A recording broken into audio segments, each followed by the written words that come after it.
Hello everyone, and welcome to another episode of ATP. I'm your host Chriz, aka The Mole, and joining us this month on Around the Pound is, from Rise from the Airwaves, James Phoenix. Hello. From Showtime, Marcus Shadow. Sup? Stay-at-home dad gamer Rick the Hammer. Hello. GeekyGirl. Woo! From Gaming Grotto. And also we have the two guests. We have QJ. He is X-Pound's music meister. The fuck was that? Clearly. That was like... And Yes, we also, that's how they say hello in my language. yes. And we also have the Fallen Angel. Yo. Did you say YOLO? He did. But I'm about to kill you. we've changed the format a bit from the last one. The last one may be coming out late, may be listed as a lost episode, or it may just come out later, we don't know. As of right now, it was April 23rd when we record this. Why am I mentioning that? I wanted to point out at the beginning. It's officially St. George's Day over here in the UK, which he is the patron saint of England. It's officially England Day. Woo! Praise England. But yes, we changed the format. Now we're going to turn to a new thing where two people discuss their month, if you will, and it's Rick the Hammer and GeekyGirl. Discuss your month. Can I go first? Go for it. Sorry. Okay, I'll go first. So basically, I watched the new Doctor Who, first of all. Amazing.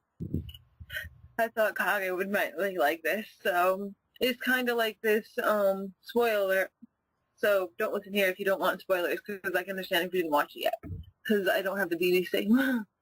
Anyway, so it's like this Ghost Hunters episode. Have you ever seen, like, the Taps and all that, like, bullshit kind of Ghost Hunter show, which I love, but it's, like, so stupid and fake. So they had that thing going, except it was better here. Because the ghost ended up not being a ghost, it ended up being a time traveler in this pocket universe that got created because this person had like a messed up version of time travel, kind of like River's time traveling wristwatch, except hers was damaged. So she got stuck in this pocket universe, which was showing as a ghost in the human universe. So it was really cool, like this whole like ghost story kind of thing where they had the bullshit gadgets and stuff and the little things like, oh, the PK meter's going off, and it was really fun and stuff, so that was awesome. Then I got the two new DVDs. I got my Avengers HD Blu-ray, and I got... Hell yeah, the Avengers kicks ass. Avengers, assemble! Woo! I have Cinematic Universe, which I will be doing an unboxing for on Showtime. I'm trying to remember the other one that I got. Hold on 1 second. Wait. Okay, the other one I got was X-Men First Class, that's it. Yeah. And the only reason I got those because now, for Best Buy, they used to be $24 for like the longest time, but now they're down to $19.99. So, yeah, that's why I got those. It's awesome. I watched them, they're amazing. I love seeing the awesomeness and high quality. See? Ironically, I own both of those on Blu-ray. Woo! Where'd you get As far as games go, I've been playing a lot of Nino Kunai at PS3. Awesome game. It's really fun. And JRPG. It's pretty great. Sometimes I question whether it really should be for it's rated E for everyone 10 and older. But, like, I don't know. Sometimes I question that. Because it might be for a lot older audience than that. I don't really want to specify why here, but... You may specify why. Okay. It just... First of all, you have this kid, right? He goes off, his mom dies, he's sad. He kind of had a hand in killing his mom. And so he has, like, his stuffed animal becomes life, and it's kind of like an imaginary friend because no one else can see him because of their magic. But then he himself has imaginary friends that his imaginary friends can't see. So that's when you get into problems. Like, you think this kid might be, like, a little mental. Now, he goes off into his magic world and goes through RPG, like a regular RPG fight battles and shit. But just imagine if there's a, yeah, I'm fighting a tiger, take that, tiger! And all the animals and stuff around the whole neighborhood are, like, dead in the street or something. Yeah, I'm getting a quest! Look, I got skills! And he'll hold, like, the freaking, like, cat's brains up or something. That's not in the game. I'm just inferring that because if there is a slight dream-like quality to all of this, that it may not be real. That's what kind of I think. I don't know. I haven't played through the whole thing yet. But it's stuff like that, you know, where it can get really, really, really dark to think about. Because he's doing all this to save his mother, but he's just probably gonna, like, dig up her corpse or something and cry over it like a little bitch, like, or...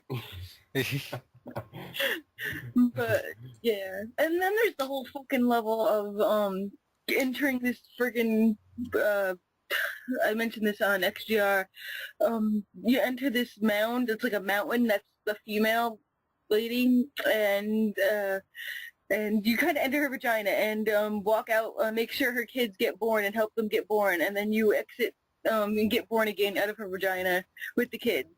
And it's really weird. And that's not PE for 10.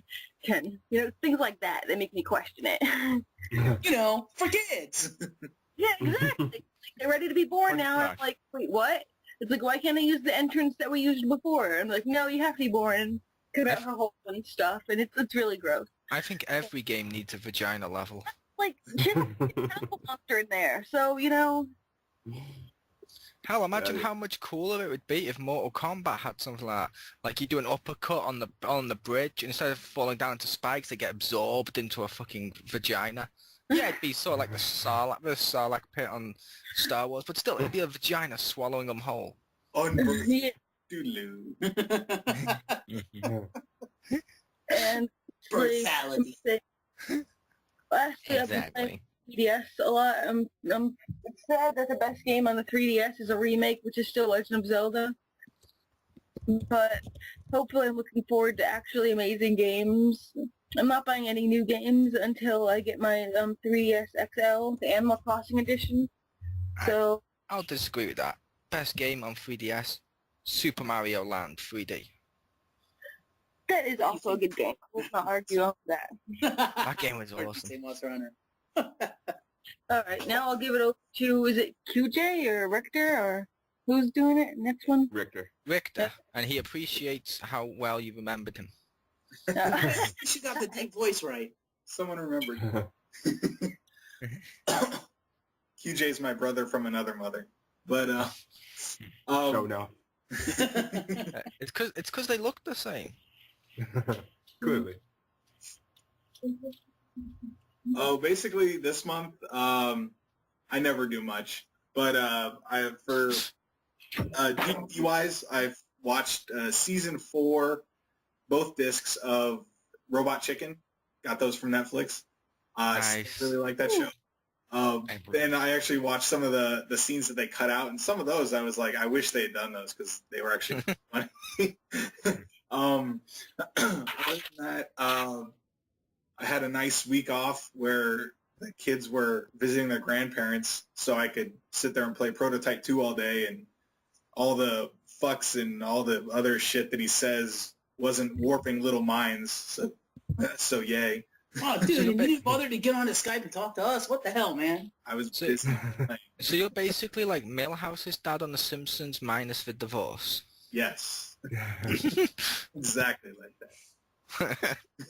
With less pants, though. Oh, no, I'm just kidding. But and also, game-wise, like I said, Prototype 2, which I talked about in XGR, and Monster Hunter, of course. So my 3DS is finally not being dusty. And I actually bought that Nyko extended battery so I could play the thing for more than 2.5 hours before it started blinking red at me. Oh, you just need to get an EU so you could play Monster Hunter properly with the rest I of was us. like, yeah, that's second analog. God, anything but underwater is fine. Underwater, just fucking no. Just, I do plan to pick that up on the Wii U this month. It'll be cool, I hope. I'm just waiting for someone else to buy it. I know I informed him of a good sale. Good. Good enough. But that's pretty much all I did this month. Well, that's noteworthy. Fair enough. Fair enough. So now we shall turn over to... I thought we needed a sound effect, but... Review time! Take it away with the first review, James Phoenix. Sure, why not? Alright, so this week I'm going to go a little differently. It was brought up to me by Marcus Shadow and Chris Mole the other night that being that for those that aren't aware, I am operating by trade during the day when I'm not being James Phoenix. And as a result, it might be interesting if I reviewed some books, so I'm going to give that a shot. And I'm going to open it up today by reviewing the first book in what is the most recent trilogy of Star Trek novels. Specifically Star Trek The Next Generation. That series is still going strong. The series is called Cold Equations. It is a trilogy, as there are 3 books that are tied together under the Cold Equations banner. However, while they are related stories, they're not one continuous story. The first book is one of my favorites for a couple of reasons. Spoiler. Preemptively mention that. Effectively, the book opens when Geordi LaForge, Chief Engineer of the Enterprise, is contacted by Commander Bruce Maddox, whom you might remember from the Star Trek Next Generation episodes. Richter, help me out here. Former Data was on trial. What's that? He asked Richter to help him out the episode in which Data was on trial. Yes. Measure of a Man. I got it. Yeah, the one with Bruce Maddox. Yes, the Measure of a Man. You might remember Bruce Maddox from that episode. And effectively, since that time when he initially wanted to render Data as property so he could take him apart and replicate him, has since had a complete 180 in personality after that whole experience with Data where he became friends with him. And after the events of Star Trek Nemesis, Bruce Maddox became the caretaker of B4, Data's younger brother, for lack of a better relational term. And since Bruce Maddox actually fought on B4's behalf against a similar committee that was trying to take away B4's rights, so he really did a 180. Anyway, Bruce Maddox contacts Geordi LaForge to say that B4 is on the verge of a cascade failure, which is basically a complete failure of the positronic matrix, the artificial brain created by Sung, which would kill him. And at the same time would also, of course, destroy the memories of Data that are stored within his positronic matrix, again, per the events of Nemesis. So, the Enterprise comes to find out what's going on. But before anything can be done, someone breaks into Maddox's lab and steals all the Sung-type androids, including, but not limited to, B4, what's left of Lore, Juliana Tainer, Data's quote-unquote mother, the android replica containing his mother's memories, whom he also encountered in Next Generation, who had since, quote-unquote, died of natural causes per the programming that Sung put in that particular android body, and also the android body of Data's quote-unquote daughter, Lal. So they all get stolen. The Enterprise shows up. So when they search to try to find out who's stolen, they come across a man who looks like the androids but evades the security teams. And eventually, after they have a planet-wide lockdown and basically Worf gets made to look like a chump, well, when doesn't Worf get made to look like a chump, they find out that this is actually Dr. Noonien Sung, who is apparently still alive and put his mind in an android body, because he does that. So, Sung put in the most advanced android ever. It looks completely human. It's got full of human emotion chips and shit. It's, he feels like human. It's got freaking chameleon skin that can turn into the skin of different species and shit. It's like an amazing huge body. Anyway, so basically he was coming to try to save B4 because he heard about the cascade failure and it got stolen before he could get to it. So Sung leads the Enterprise on a journey to a mysterious planet where they find out that they discover that the androids were taken by the Breen, who are not a very nice race, if you're familiar with the Breen. And basically, they get to a planet where they find out there's a Sung android manufacturing facility, that they believe was built by Lore with the intent of transferring the minds of those freed Borg that he was leading in the Next Generation into the android bodies replicant of his. But that all fell apart before they got to use any of it. Now the Breen found the factory, and now they're basically building an android army. So the Enterprise gets there and they have to shut down the factory and whatnot. And at the same time as this happens, when they first encounter Sung, 2/3 of the book is actually Sung explaining everything that's happened in his life between when we thought he died in Next Gen in his lab and now, which is most of the book. But when we get back to the present, effectively, they attempt to attack the OA team attempts to attack the Breen because the Enterprise is hiding from the Breen ship so it doesn't get blown up. And the long story very, very short. Shit hits the fan, and they get a message to the Enterprise to destroy the Breen manufacturing facility at all costs. And Sung's like, I had to save B4 because B4's cascade failure is going to hit and everything's going to be gone. So Sung, realizing that with all the shit that he's done in an attempt to, prolong his life and all the things he wanted to do, his original goal was to get filthy rich and buy a planet and then find his android wife, Juliana, and make her young again and live with her forever. But that didn't work because she died.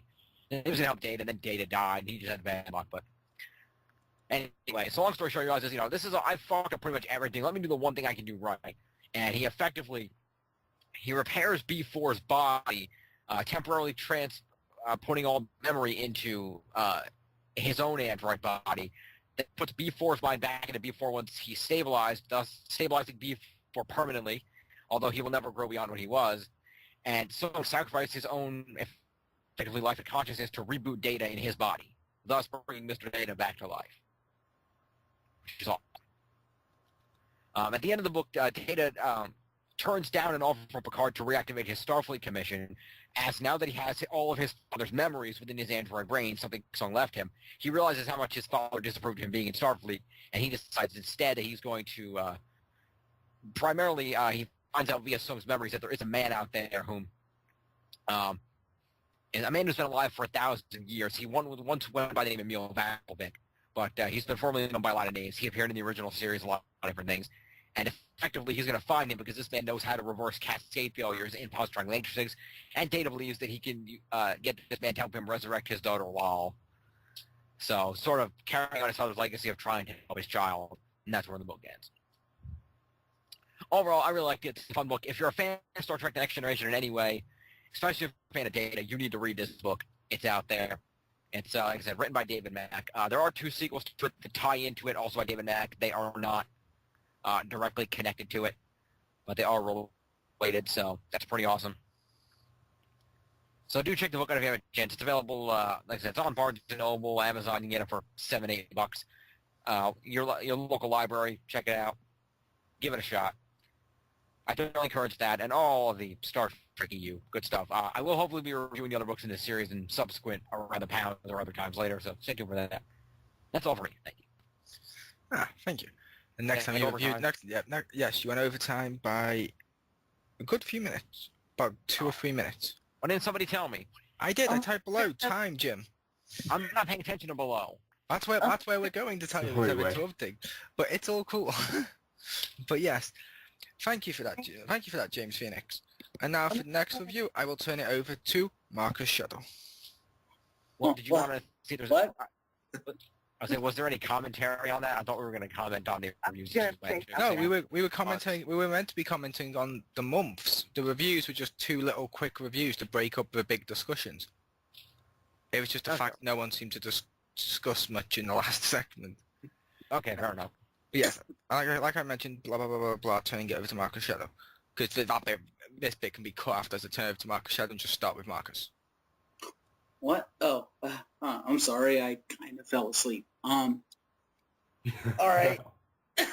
Well, I've decided since this just ended freaking X-Pound News. Marcus Shadow's fired.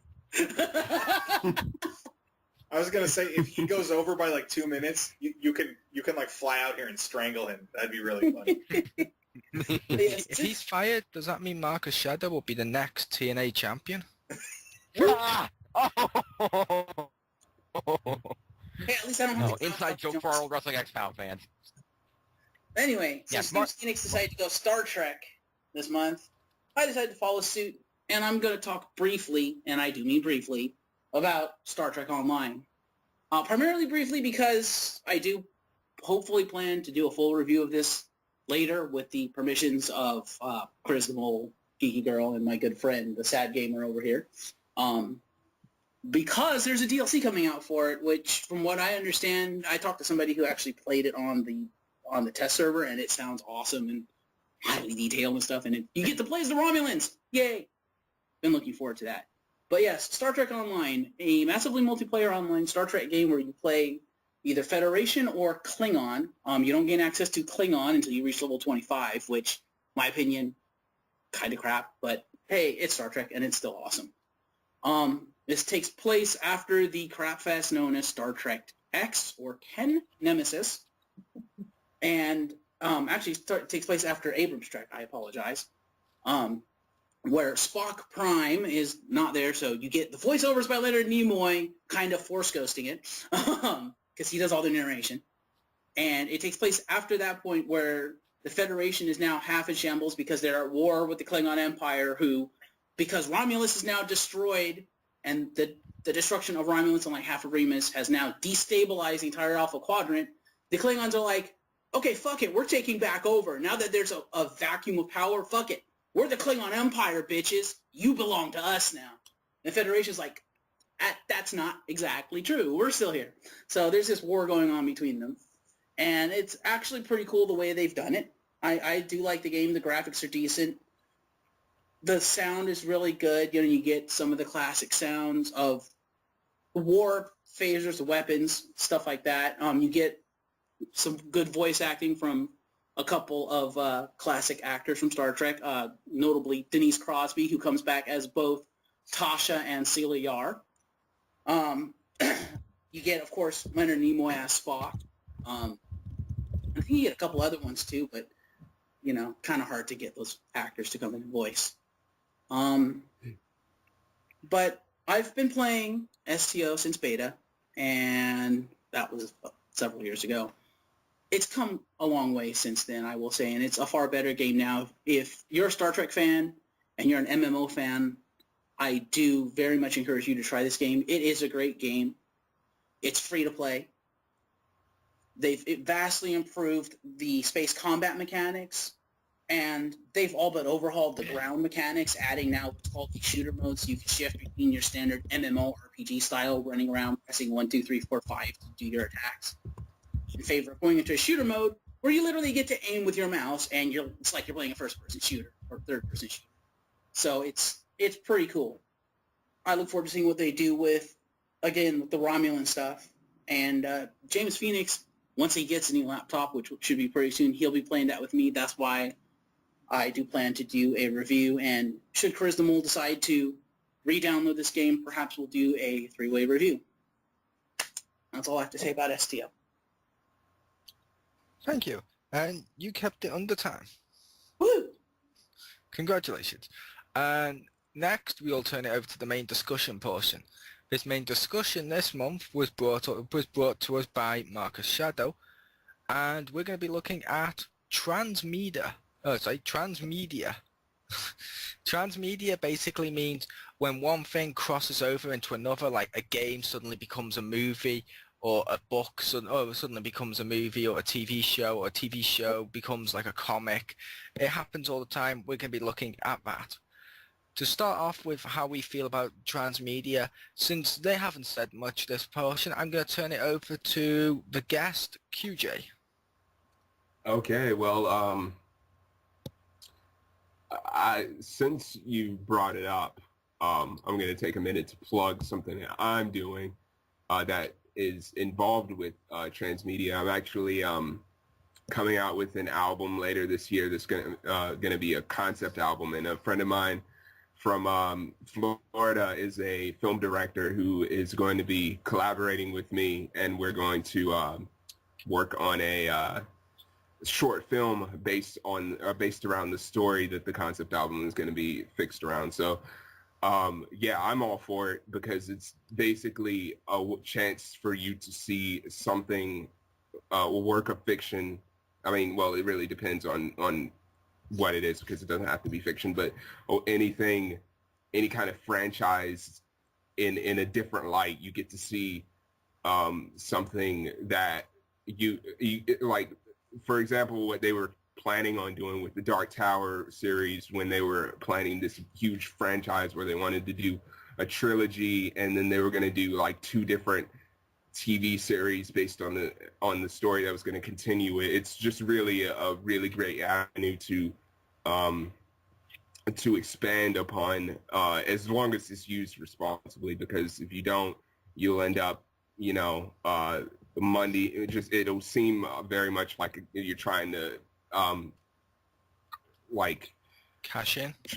Cash in, trying to turn it into a cash cow, which I feel like they've done with too many franchises, notably Final Fantasy VII, and how the most cash cow franchise of all time, Mario, which will probably never die, ever. No. The most cash cow franchise of all time is Star Wars. Get it right. I don't know. I can't. I would agree with you normally, but Yeah. Numbers financially, Star Wars is the most financially successful franchise, second to Harry Potter. Yes, and I will also point out, Yeah. Star Wars was so successful and so good with how it did its EU. Star Trek has stolen its EU, and also the new Star Trek films tried to be like Star Wars. Yeah. That's all because Well, the there you director go. was. That's all because the director was a Star Wars fan. Yeah, you just got geek served. But no, how about The Fallen Angel? Cricket. Angel. Cricket. Angel. You gotta make it sound. Kennedy. Angel. Yo. Cricket. Cricket. Chirp. Almost. There Harry. you are. You Jim does. No, he Jim's Jim probably. He came right back. But it's cool. We can cut most of that in a second. I've gone The Fallen Angel. We can just go to Have his fun, as well. Stacey.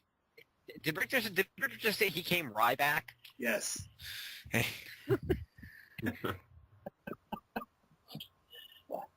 So what are we going on about? TransMedia. Yes. That's correct. Sometimes they should do it, sometimes they shouldn't. You look at movies like, now I gotta think again, The Last Airbender, and yes, I know, and Aragon, fucking yeah. terrible, absolutely terrible. What was Aragon based on? Look, It's a book series. There's 5 books in it so far. No, I thought he was being sarcastic. no, I was not being sarcastic with that. Oh, okay. Aragon's Yeah, based on- the book is from what literally I've called seen- Aragon too. Yeah, the first book is called Aragon, but from what I've seen of that, like I said, I kind of like the Aragon movie, but I also have not read the book. Therefore, it's Yeah. one of those situations where Yeah, it's yeah, a movie on its own, but compared to the material you itself. suck. It's one of those movies, yeah. You Wait, shut your mouth. A librarian preferring the movie over the book? Oh my god, he's turned heel! He's turned heel! He's turned his back on the book universe! I didn't It's- say I preferred it. I just said I hadn't read it. The movie was not very good, but it was one of those movies that if you've never read the book, it probably was decent, and if you have, it was the worst piece of shit that could have ever graced this earth, other than Last I Airbender. literally tried to watch that movie on TV, and it physically hurt me. It physically hurt me and gave me actual pain. Yeah, when comparing Aragon to The Last Airbender as a book or TV series conversion to a movie, The Last Airbender, overall, it was a shit movie and a shit copy of the TV series. Whereas when you look at Aragon, if you haven't actually read the book, it's actually quite a good movie and you can enjoy it. But if you have read the book, it's just missing so much. Like at one point, it's missing about 10 chapters from the book. It's just completely cut out. Yeah. Okay then. Not to mention that, like, all the voices, like, in there, like, in this specific, like Aragon, they did not give him an accent in the book. They didn't. They gave him like a either maybe a Southern boy accent, but it was not like, I don't mind English accents. Normally I love them, but for here, it didn't belong here. He never had an accent in the book. Why are you giving him an accent? Why is everything magical have to have an accent? What is he, Harry Potter all of a sudden? Seriously, what the hell? It's a They always do kind that. of magic. It's a kind of magic. People who are, no offense, Mo, but people who are English don't have every claim over everything magic. Yes, I do. No. But then No, I I can think shut the fuck up. yeah, and I think also then there's also other movies such as like your Harry Potter movies where they're an okay translation and they're fairly decent movies, and then most recently stuff like Percy Jackson and Yeah. Hunger Games, stuff like that is good. Yeah. Translation. Although Percy Jackson, I mean, I'm not gonna lie, I love Percy Jackson. I'm really excited for the sequel, but I've heard from people who've read the book and they said it was absolute crap, and I really didn't even care because usually I'll care. Like Aragon, I was like, it was an okay movie, but since it wasn't true to the original, I can't really get with it. But Percy Jackson is like sometimes it works and sometimes it does. I mean, it's like hit and miss, and it's especially hit and miss as far as opinions go, because I love Percy Jackson, but the next person might absolutely hate it, and I might agree with them because I can see why someone would hate it, but I like it for a specific reason just as much.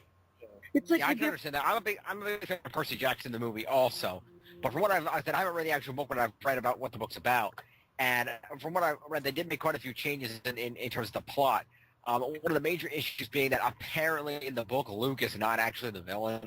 Yeah, that was it. It was So I know supposed to be a lot Ares. of somebody said that they changed a lot, A, and B, what they changed is going to fuck over any ability they had to make a sequel based on the second book without equally as many changes.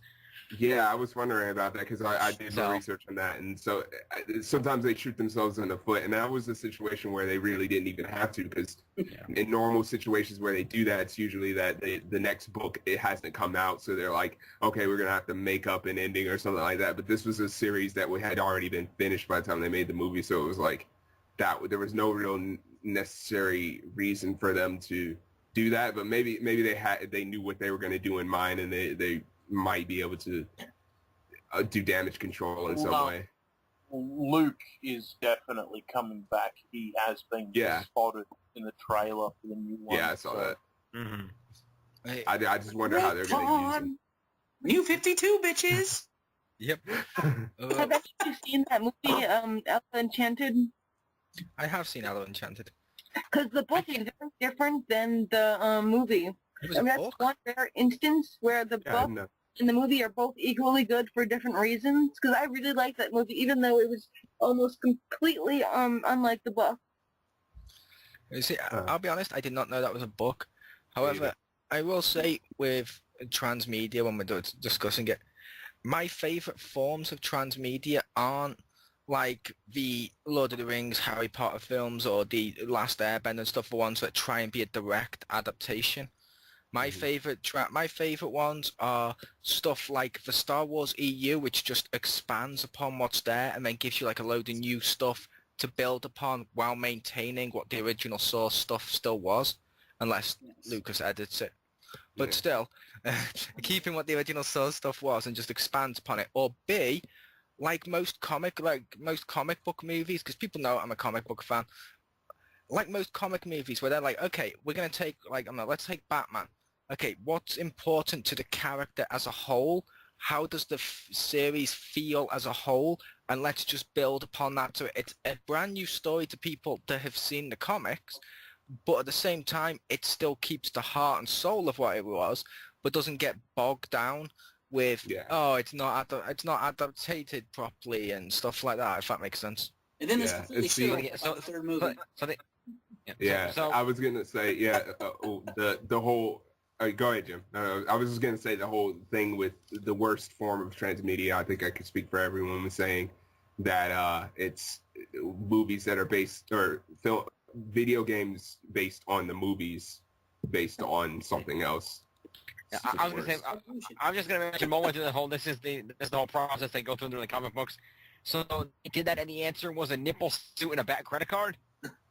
To be fair, at the time, that was in the 90s. How bad, QJ, I know you read the comics, how bad was the state and campiness of comics in the 90s that people always forget? It couldn't have been that bad because I had Spawn.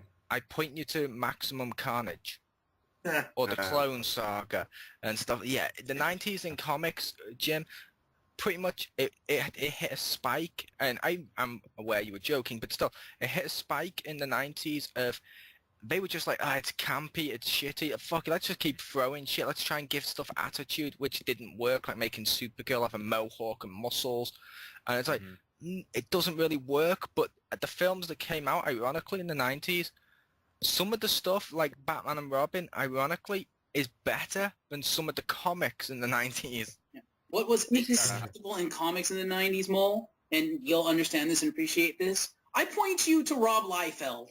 Oh god. Yep. With his tiny little feet. It's like, I think this was the 90s as well. And it's plastic. Whereas, okay, you had in the live action films, you had Batman with bat nipples and a bat credit card and stuff like that. We had Azrael, Yep. This is true. who is Batman in a costume so camp and goldy and blingy, it looks like one of your MMO characters, James. The gold And yet he was still better than the Batman of Zur-En-Arr. Since the topic is transmedia, I have to mention Hitchhiker's Guide to the Galaxy. Radio show, TV show, movie. Yes, I'm bored. Yeah. And book. Free. Yes. Yeah, you forgot the Also- book of the thing that started it all. Also, two things I'll mention in relation to it most. Number one, I don't know about the comic, but I do know that Maximum Carnage was a badass SNES game. It was a great game. That game was awesome. The comic fucking took balls. The game was awesome. And the other, and it was okay. That whole thing, that might excuse Batman in the '90s. How do you explain Catwoman in 2004? I don't. That Bad stuff still happens. It's like, how do you explain Dragon Ball Evolution happening in the 2000s when we're supposed to be adaptating stuff as accurately as some people say Harry Potter and Lord of the Rings are, and then we get Dragon Ball Evolution. Well, I mean, Catwoman is a different breed entirely because it had nothing in any way to do with it. Only carried the name. Really, there was nothing to do with anything related to Catwoman. Not even a character. I put to you, QJ, Catwoman is probably one of the most bizarrest cases of transmedia because the way they did the character, she was the Crow called Catwoman. So it's adaptating two comics from different universes, putting it together as like an amalgamate of the Crow and Catwoman. That's what that is. It's an amalgamate of the Crow and Catwoman. It really is. Yeah, that is a strange combination. I can see why nobody will ever try that again. And it failed. Because it failed worse than any other. What I'd like to mention and point out, and let's go back to QJ's area of expertise and passions, music, and go back to probably the earliest form of transmedia that I can think of, and that would be the music video, a combination of music going over and crossing over into television and, well, movies, video. And one of the earliest examples of that being, of course, Michael Jackson's Thriller, where he decided he was going to take his song and turn it into a horror movie, which completely jump-started the whole music video revolution, as I guess I would call it. I don't know. That died with MTV. What about Moonwaker? Yeah, Moonraker and stuff like that. That is, again, one of the earliest forms of transmedia, and it was very effective. It was very effective, and I pointed you, Marcus, to Moonwalker. I don't know if you saw everything with that. I had music and stuff, yes, it was a film. Ironically, that's one of the most bizarrest, fucking shittiest, batshit, drugged-up games I've ever played in my life on the Mega Drive. I'm Michael Jackson, and now I'm going to defeat foes by pressing Moonwalk button. This makes no sense. The Genesis one or the arcade one? There's the hold your crotch button. I had the Mega Drive. Yeah, I had the Mega Drive / Genesis version. Okay. The arcade one's different, and that they're both equally funny and equally fun and equally badly made. Please tell me it was the arcade one, Dance Dance Revolution. No, it was. I remember it somewhat more like Final Fight. Like it was really weird. that's what the Genesis Mega Drive one was. On the Mega Drive when we had it, you were going across the screen like Streets of Rage or Turtles in Time, Yeah, but you were using moonwalking to defeat but the enemies. Genesis one was like a 2D one. The other one was like literally more like Final Fight. It was. Castlevania. Yeah, it was. The other one, the Mega Drive one was like Streets of Rage with kind of Mortal Kombat-esque graphics because it looked like they sort of made them realistic. It was bizarre. The other thing I'd like to discuss is something completely brand new. Half of it hasn't even been released yet. That could potentially change transmedia as we know it, and could basically propel transmedia into the future. And that is a project called Defiance. Yes, I was just thinking that. Because for those of you who don't know, Defiance, the TV show, has already debuted. There is an MMORPG that will run in tandem with the TV show that comes out, what, like in like a month or something like that? The game's already out. Is it already out? It's already out. Okay. I The will game's already say, out. The movie, the show's out. I will say, Marcus, if that's a TV show, as host of this one, now I can pull rank. James Phoenix, I am commanding you as host to do an Origins review of that for. You're not going to let me finish? Thanks, Jim. Well, considering we just sat here for about 12 seconds and you said nothing, yeah. You have my full attention now. So I was waiting for him to finish saying Chriz from the airwaves and then you to respond to make sure we were actually recording. I was about to say stuff and you kind of do what you always do and you jacked it. To be fair, there was a big gap in between where stuff went wrong. Yeah, I didn't think you were going to talk. I was going to pick it up, but go ahead. Most of the shit was just cut it after the, it's funny because we already had it planned, and then boom, go. So yeah, for those who aren't aware, the Defiance TV show and game they do plan to have it intertwine, as the mole has told us on Skype through conversations. Apparently what they plan to do is the Defiance MMO is effectively going to be the world that the characters of Defiance, the TV show, inhabit. And things we do as players in this world actually affect the show. And us as players in this video game world exist in the show's world and can and will be mentioned in the show. So if you achieve a certain like rank or a certain achievement or title or something, your specific character or your specific clan or however it is they have, guild, whatever, can and will be mentioned in the show and will affect the show. So like, for instance, if your guild decides, if they're evil and they decide, we're going to go blow up this building, if that building was mentioned or actually exists in the show, they will mention, oh, this clan blew up this building, that's why it's a fucking wreck in the show. And I think that's kind of cool and could be potentially really awesome and change transmedia. They also mentioned the TV show will affect the MMO because if like season 2 or 3, the writers decide, okay, we need a big fucking thing here to get ratings or to get viewers or just something big and do like a massive explosion that wipes out a city.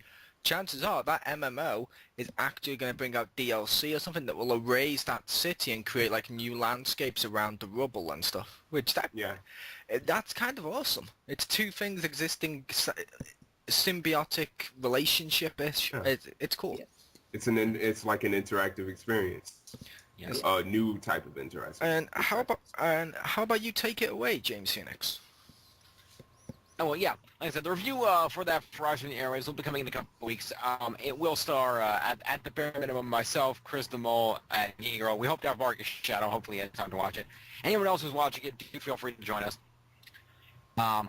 It should be rather interesting. I did watch the majority of the pilot of the show, and it looked really awesome.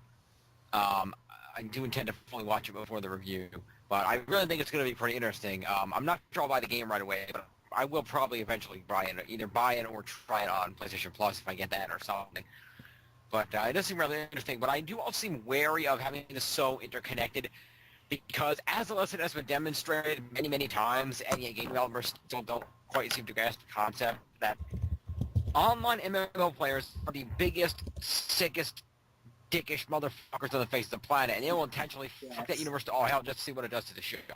Yeah, which could be awesome, but one thing I can totally see Chriz the Mole in the game taking a gas canister on the ground and actually making a troll face out of it and then lighting it on fire in hopes that it shows up in the TV show? No, I'm just gonna get that, go to the biggest bridge and write on there, and then when it lights up in the TV show, you'll just see Fabdango in flames on the bridge. Yes. So can you name your clan or whatever? Yes, you can name your clan and you can name your character.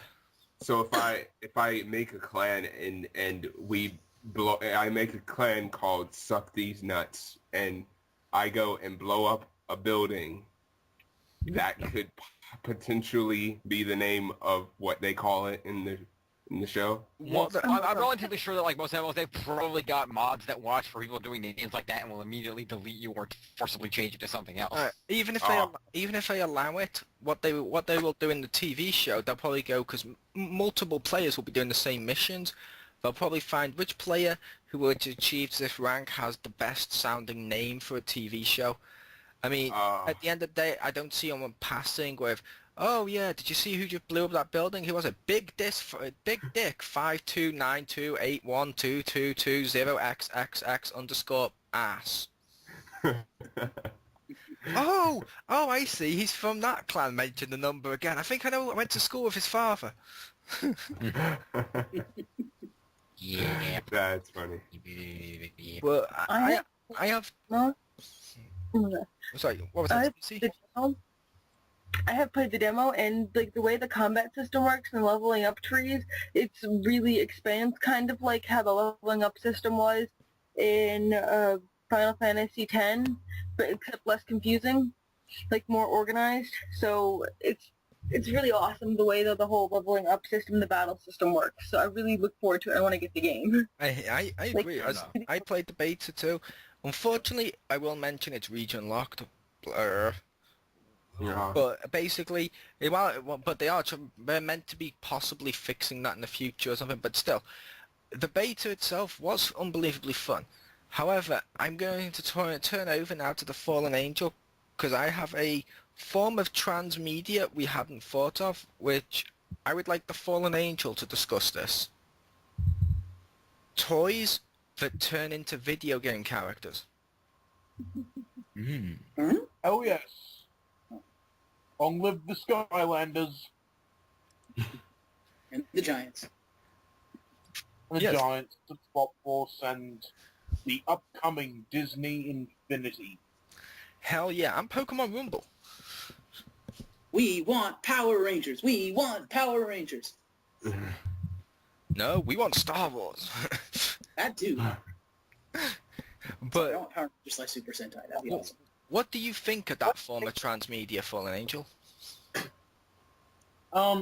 It's definitely a worthwhile venture for pretty much any big company to go into. Like we've been discussing in the past, we'd love to see Power Rangers come up with some form of this kind of game. The amount of money they could make off of this would be ridiculous, and something that Saban would probably look for, because he likes money. Yep. It says that so on his shirt. Yep. I will also address another form of transmedia. This one I hate. I point you ready for when it goes up for the Injustice review. It should be up by the time this goes up, but we mention it in that. I hate how many stuff nowadays you need an app to cross over with. Like, oh, you need an app to get DLC in your video game, or you need an app to feed your Furby. I hate that. I hate that form of transmedia. I hate it. Or you need an app to vote for anything that happens in WWE. Yes. See, the app thing, it's very limiting, because you have to have a certain service, you have to have a certain type of phone or accessory that relates to that. You can't just have a computer or a system to interact on that level. It forces you to go out and spend money on something else that you don't need in order to have a fulfilling experience, and that's kind of, I mean, that's the kind of transmedia that kind of kills it for me at least. Yep. In not terms of really injustice, though, one of two things will happen. Either A, it will become available later as payable DLC, or given the fact that Injustice was made by NetherRealm Studios, we're going to get Injustice the Complete Edition. To be fair, the complete edition last time was only filled with stuff that was available as DLC, so you'd be right either way. They're not Capcom. They don't suddenly release a new edition just to change one little tweak and make money. I'd like to ask a question of my partner in crime here, being the only member of the X-Pound, I think, period, that has children. What do you think of transmedia and what it means for the future of childhood media, of children's media? You know, what would be good for younger kids, do you think, in terms of transmedia? Probably anything that crosses over into a book, just for getting the reading aspect. I would think. I know that my children definitely love Skylanders, and I know that there's no way I'm paying full price for all 30 of the original, and then... Does that mean you're going to get them the Wonder Book? If I hook up my PlayStation Eye camera and I got it for cheap enough, yeah, I probably would. Actually. I will say to you, Victor, as someone that's got kids here a lot, I got the Wonder Book for my niece. It's actually really enjoyable. The person who wrote that, who did the Harry Potter stuff, J.K. Rowling, or whatever she's called, she wrote new text for it, and I'll be honest, my little nephew, who's younger than my niece, I got it for my niece, but my nephew, who's younger than it, wasn't able to learn to read quite as well as her. Suddenly, during that, he was then suddenly, they were sounding it out for him on there, and he was reading it along with them, and suddenly he was able to say stuff like Aguamente when it came up on the screen, and he flashed it up, and before I knew it, when it came on, we went on to a new chapter, and he hadn't played this one before. Text came up on the screen, and he read it before the voiceover, and I gotta tell you, oh my god, I was so fucking proud, and I was like, yes, that's money well fucking spent right there. Nice. Yeah. So it's good. Good? It was. And now an awkward silence. I may have to convince my cousin to buy a Wonder Book 2 when it comes out for the PS. Well, Why is it to convince you to read? I was gonna say I mentioned it before, but the worst part of transmedia I feel is the cashing in on films, action films particularly, especially ones that are already based on something like comic book movies, and making video games, these half-assed video games, for the sake of just, I mean, it's really, and they're just absolute crap, and I mean, there are a few notable exceptions, like the Amazing Spider-Man game, and in my opinion, Spider-Man 2, when that came out, the video game for that, it was pretty groundbreaking as far as Spider-Man goes, because it allowed you to scale the entire city. But there are a lot of games that should just be buried underneath the ground and never played or seen again. No. There you go. Well, Spider-Man 3 wasn't that bad, but yeah. No, James. Spider-Man 3 was terrible. No, James. As we discussed in the last XGR, cough. Men in Black Alien Crisis. Yes. Oh, God. Yeah. Yes. Spider-Man 3, wow, horrible. Fucking horrible. It was better than Alien Crisis. Yeah. That goes into what also another thing I want to mention of what I don't like about transmedia, and QJ kind of touched upon it here. I'm going to take it another step further and say, delving into transmedia for the sake of your pocketbook. Not if you're gonna do it because it's a good idea and because it's worthwhile and because you're willing to put effort into it, not because it's gonna make you a quick buck. And that's why we see all these like shit games and these shit adaptations and stuff. It's because these people are doing it to jump on the bandwagon, or because that IP is available. It's like, let's do it and make a quick buck off the IP because people will buy shit with that name in it, with these characters in it. It's like, no, do it because it's good, because it's a good idea, because you have a passion for it, because you like that particular IP or this particular topic, and you're willing to put effort into it to make it good, to make it enjoyable for the people you're trying to target, which are the fans of these things. I completely 100% agree with that. Is it, Like the Gordon Ramsay Facebook post says, this meal is so unfinished, EA tried to publish it. Yes. Oh, shit. And I was going to say, I completely agree with what you said, Marcus. However, I will also say, sometimes it works. I point you to Transformers. The only reason that show existed was to sell the toys because they couldn't make the adverts. They only made the cartoon to make a quick buck. It's now one of the best franchises going. Well, they started that was to make a quick buck, but then they actually started putting effort into it up until after the movie, and then, when it went out, shit. They got the right I'd say people in place to do it. I'd say they didn't really put much effort into the original one. While I love G1, but like I mentioned in the past, hello there, Optimus Prime. How are you today? Optimus Prime. I'm speaking to you, Optimus Prime. It's like, no, that annoyed me when I've been watching that recently as well, the original one, and I've been like, no, it's ruining your childhood watching it now, because I'm just seeing how wrong that is. I say they put real effort into it when it became Beast Wars. You mentioned like, because the way that they do it sometimes it's like, it just really baffles me the extent that they will go to just cross barriers with transmedia, because I remember going into GameStop one day and I saw a freaking copy of you guys remember that movie Beastly with Vanessa Hudgens and that guy from I Am Number 4? It was like it was like a modern remake. For the yeah, it was Beauty and the Beast and it was like building off Twilight hype, and it was for the Wii, and it was like $2, and I was like, holy shit, because it was like I looked at the back and it was like some kind of Sims ripoff, and I was like, I kind of want to just buy it. I mean, it's so cheap. I was like, I kind of want to just buy this just so I can see how freaking bad it is. And I just can't. I couldn't believe it, because it's like that wasn't even a very good movie, nor was it very marketable. And they just happened to have been like, hey, look, since this movie's going to tank anyway, why don't we spend a quick buck on see if we can make some money off of the video game market? It's like people.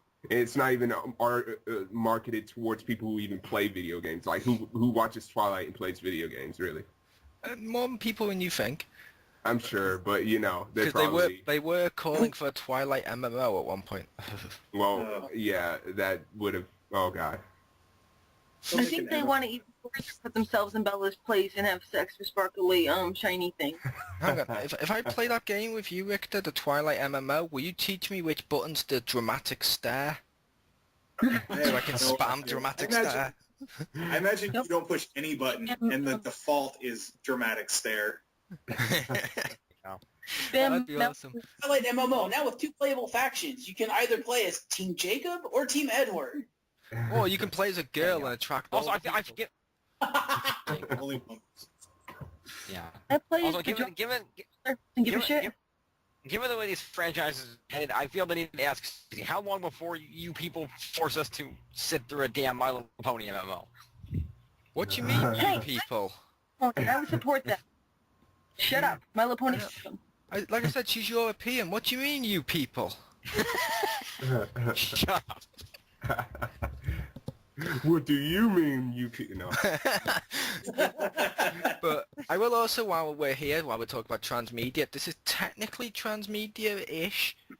I hate some of the obvious, like, fucking product placement in some TV shows. I mean, seriously, I just binged it the other day, product placement in TV shows, and you'd be surprised how much stuff came up. No one says that. It says binged it. I just said binged it. No, it doesn't annoy me. It's a saying. Placement. Is Microsoft giving you kickbacks more? No, they are not. I think my favorite recent product placement is the infamous example from House of Cards, the Netflix show, where the guy just sees a Vita on the guy's on his like coffee table. He's like, "Is that a PlayStation Vita?" Like it just.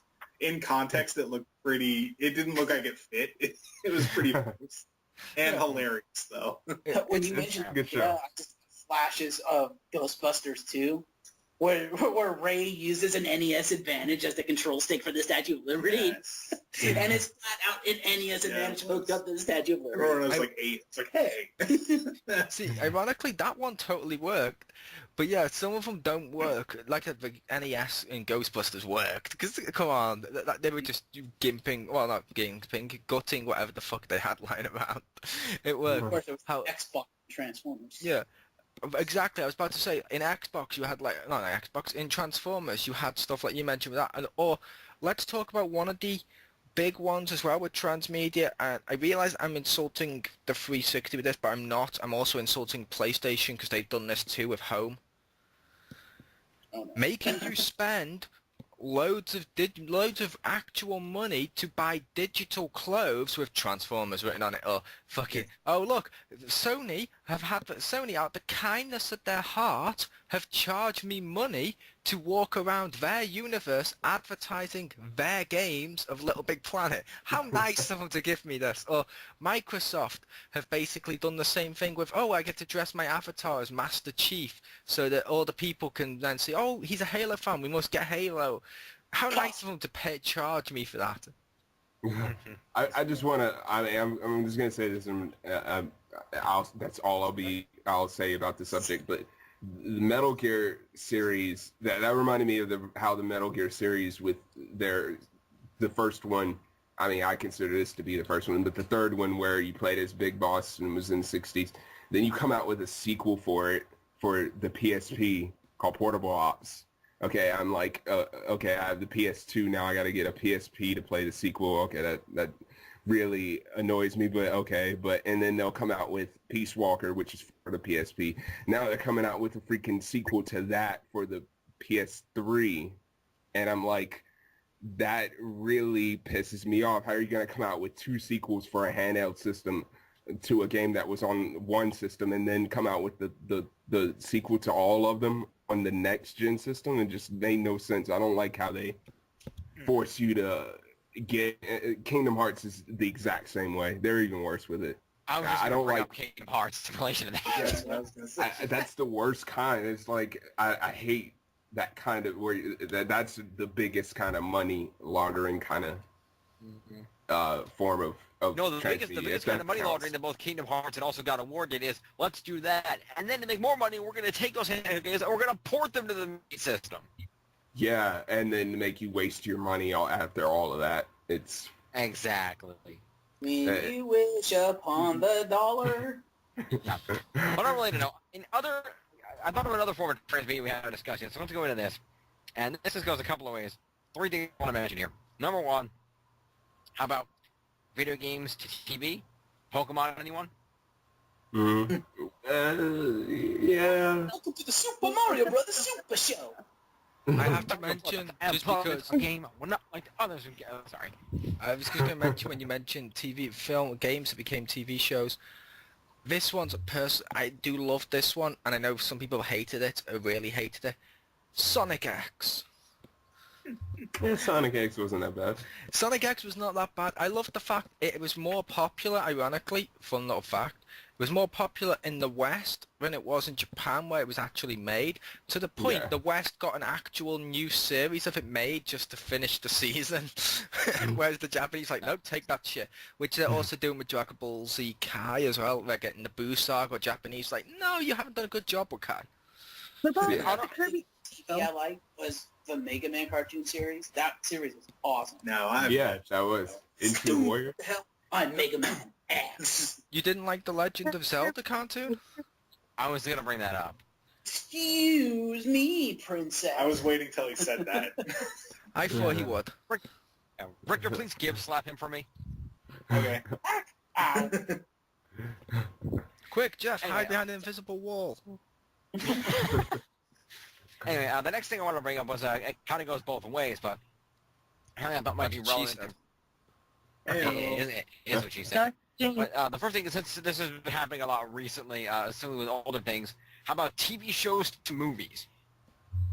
Obviously, it works very successfully with franchises like Star Trek, things like that, and then we get movies like Bewitched and A.T. I say... Yeah, it wasn't that bad, but it was nothing like the show. I say those work if they're true to the TV show. Same thing, other way round.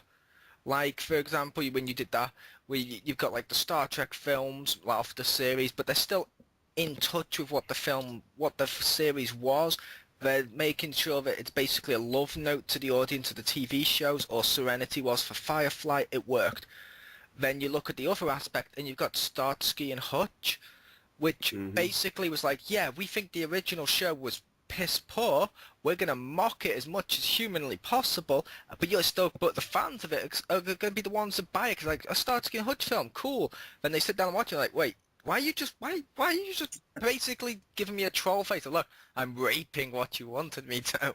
Dukes of Hazzard, yeah. Touch on this a little bit, or Fallen Angel did when he mentioned The Last Airbender.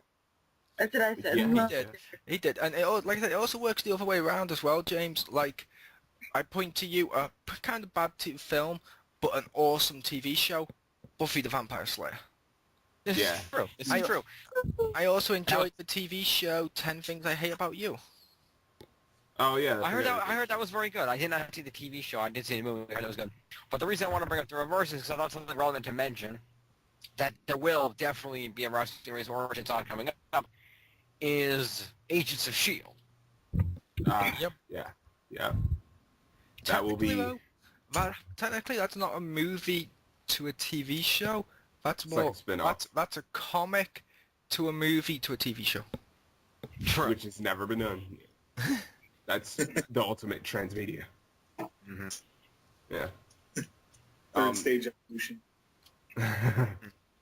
Exactly. The old. I hate to say this. One of the ultimate transmedias recently. Moshi Monsters. What the hell is that? Seriously? Is that Never some heard of it. That was kid huge type over here. thing? It's like- Yeah, it was like an online game for kids where they go and they get their Moshi Monsters. It looked very much like Neopets. My niece got into But this. with guys, like... My niece got into action. this, and it was like I said, it was like Neopets, but suddenly you've then got DS games that are like Columns and Tetris with Moshi Monsters, party games with them, you've then got trading card games with them, you've got you've got like sticker collections of them, there's books about how to look after your Moshi Monster, there's books about which Moshi Monsters do oh my god, that shit went fucking everywhere. Same thing with Skylanders, but this shit went fucking everywhere, and I'm like, it wasn't even a good product to begin with. No, it wasn't. I know exactly what you're talking about. They play like commercials of it every now and then on like Nickelodeon and stuff. It's like, it's really one of those that you guys probably have never heard of it because you don't really, it's just, it goes right over your head. I know it did for me, but I vaguely remember now. Yeah, it's one of those kid things that if you were many years younger, you would flip shit over. Exactly. It's one of those, I only know about this because of my niece. Like, I know about Zuzu Pets when that became huge and stuff like that, but I shouldn't know about this stuff. But yeah, I kind of do. It upsets me that I know about these stuff, and I'm like, looking at Moshi Monsters being like, really? This is what kids today are into? Yeah, I would lose my mind over it because it's like, it's school. It's really school because I know as soon as, I would not pay a second attention to it, but as soon as I walk into those school doors and they're like, "Hey, did you get the new Moshi Monster?" I'm like, "No." "Oh, you're a loser. You don't play Moshi Monsters. You're a loser." And then automatically, I'm the Moshi Monster champion of the world because I'm jumping at the chance to get into it. It's really just like a popularity kind of thing. And it's like kids are gonna buy it.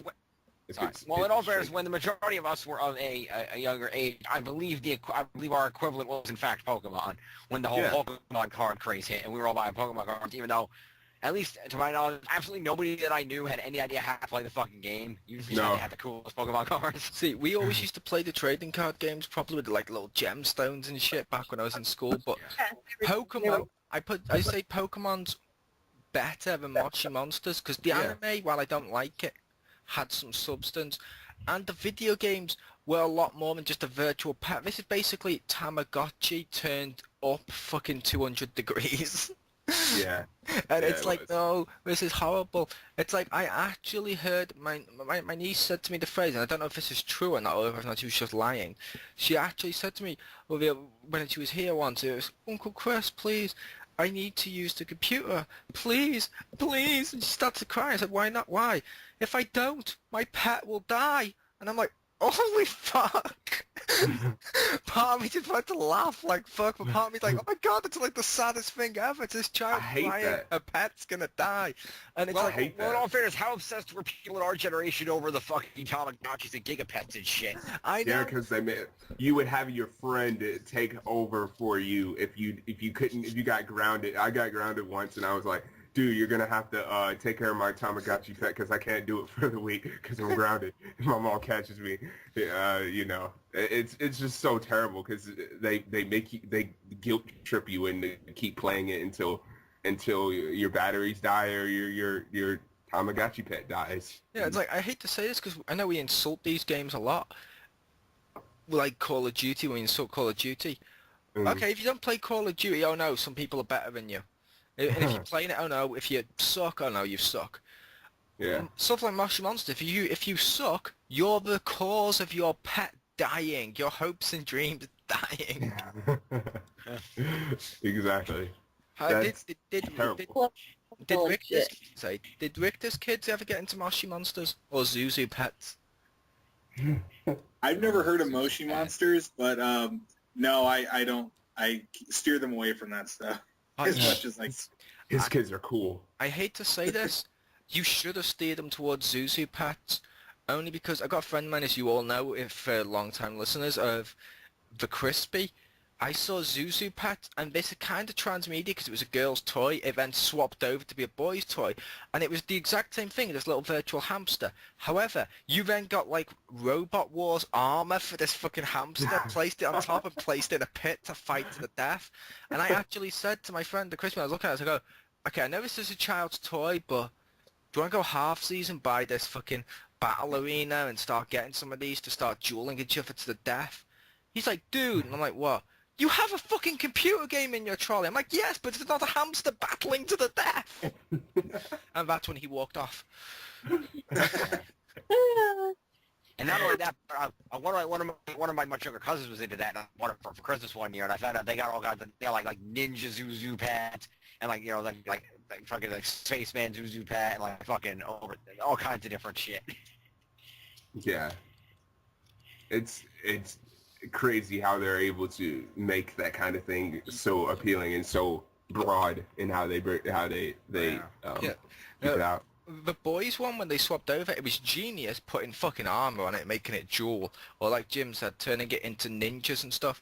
Whereas the girls one, it was basically Barbie, but she was a hamster. It even had a fucking dream car for a hamster. Well, going back to earlier, it's all connecting, but the whole thing with toys being turned into TV shows and movies, the Lego phenomenon that has turned into the new Lego movie that's coming out later this year or next. To quote the movie 300, choose your next words carefully. I mean, I really have no opinion on it, but I mean, that's a really big step considering where they came from. And then I remember I lost my freaking mind over Bionicle when that came out. That was the greatest thing I'd ever seen in my life. When they were playing All-American Rejects in the previews for the new expansion of toys they were coming out with, I lost my freaking mind. I couldn't believe how fucking awesome it looked. See, they really knew how to mess with your mind. I'm actually a big fan of those Lego games and some of the Lego films, like the Star Wars ones. But I believe Marcus is too. I'll let him explain why they're awesome. Well, Lego games, they appeal to everyone. Number one, they have great humor, and especially the early Lego games where it was before they started using voice acting, and they could convey what they wanted to convey, all the humor and the requisite drama without saying a word. It's brilliant. Yeah. And the gameplay is friggin' awesome. You know, platforming, all that stuff. Yeah. I played Star Wars, Lego Star Wars, for the first time by accident. I was just like, some money, I want a game, let me try this out. And I was pleasantly surprised. It blew my freaking mind. It was one of my favorite games at the time. Yep. And I've been a fan ever since. And I'll admit, I was cautious with them, thinking, okay, they need the franchise name to it, and they got that Lego City, where nowadays they're doing voice actors. Oh my god, that game was awesome because they threw in loads of references and stuff, and it's fun because unlike some other transmedia stuff, like, okay, this is Moshi Mark's theme park or the Pokemon theme park game, where it's like, this is kind of a cash-in, I know this. This one, they actually concentrate and make good games. That's why, which is successful, which goes back to earlier when, I believe it was Marcus, like Marcus pointed out, if transmedia concentrates more on making a good product as well as knowing this will sell well, being like, okay, I don't know, Batman's popular right now, let's make Lego Batman the game. But instead of just making it shit, they make it a good game. They know they can sell sequels and stuff, and it's better for it, I think. Yeah, I feel like it would have been the worst cop-out ever if it had been a terrible game. It would have just fizzled and been lost in the sea of failed attempts at doing something like that. Yep, and there have been some terrible Lego video games too, like Lego Football and stuff. Oh yeah, there wasn't there. It might have gotten canceled, but the Indiana Jones one, I heard that wasn't that good. But I was really banking on that one being good. I wanted it to. The Indiana Jones one, I kind of enjoyed the Indiana Jones one, but I don't like it in the fact that those games are fun for multiplayer, and if you're playing Indiana Jones, everyone wants to be Indiana Jones. It's not like Star Wars or Batman where like, okay, you're Batman, I'm Superman. Yeah, I could see how in Lord of the Rings is pretty much the same way. I could see that because there's no multiplayer factor. There's no other characters other than Indiana Jones that anybody would want to play. Nobody wants to be Mutt Williams and shit. I mean, I don't even know if he's in it, but you know. And I will say, I think we've exhausted this subject for today. Wait, I just want to mention one last thing. Okay, go on. Okay, I'd love to see if Lego City was a movie by itself, like played by like Nathan Fillion or something, or Chase McCain or whoever did his voice. But like that was freaking fantastic, and that's like totally movie material. I agree, and maybe they will do that. They're actually, ironically, doing a Lego Batman movie because the cutscenes were so good that they've put them together as a movie, and they're just putting like little tiny bits in between to fill up the transitions or whatever, but still that's becoming a movie, which I will buy, but hopefully they do the same with that. But like I said, I think we exhausted this subject, so I'm going to do something a little different on this podcast, and I'm going to turn it over to the guy that originally came up with this concept of transmedia discussion of Marcus Shadow to give us, sort of like Jerry Springer, give us your final thoughts to wrap up this session. I don't know. I think transmedia has a bright future, provided they do it right. And right now, not a lot of companies and people are showing they can do shit right. But I'm optimistic, and, you know, especially with Defiance, I think if Defiance is done right and if it takes off, I think it could redefine transmedia. Yeah. I can agree. Mm-hmm. So take care of yourselves and each other. Yeah, That's how you always yeah. So take care of yourselves and each other. Good night, everybody. Yep, and thank you all for joining us here, and as always, I was your host, Chriz, aka The Mole. I was joined by James Phoenix. Thank you. Marcus Shadow. Yo! Rick the Hammer. Thank you. GeekyGirl. Laters. QJ. Yeah, goodbye. The Fallen Angel. I'm the eye in the sky. Then Bender, then Flexor, and Fry. See ya. And a partridge in a pear tree. ARP.